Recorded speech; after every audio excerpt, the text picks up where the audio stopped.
எங்க சர்ச்சில் நாங்கள் விபிஎஸ் மட்டும் தான் நடத்துவோம், கிறிஸ்மஸ் ப்ரோக்ராம் மட்டும் தான் பண்ணுவோம்னு நினைக்க சொல்றீங்களா? அப்படி கிடையாதுங்க.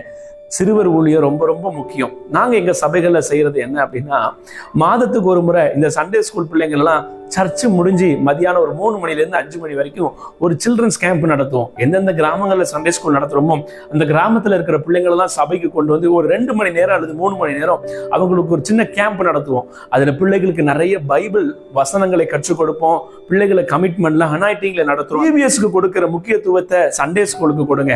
உங்கள் சபை சின்ன சபையா இருக்கலாம், பெரிய சபையா இருக்கலாம், வருடத்திற்கு 2-3 முறையாவது சிறுவர் முகாம்களை நடத்துங்க. இந்த பிள்ளைகளுக்கு நம்ம கட்டாயம் ஆண்டோடைய அன்பை அடிக்கடி நம்ம சொல்லணும். இதுகளின் மேல உன் ஆகாரத்தை போடு, அநேக நாட்களுக்கு பின்பு அதன் பலனை காண்பாய். ஆமா, இன்னைக்கு நீங்க சிறுவர் ஊழியத்துல விதைக்கிற ஒவ்வொரு பணமும் ஒவ்வொரு பிரயாசமும் அது விருதாவாய் போகாது. இந்த பிள்ளைகளை நல்ல நிலமாக நீங்க ஆண்டவருக்காக பண்படுத்தும் பொழுது தேவனுக்கு பிரியமான பிள்ளை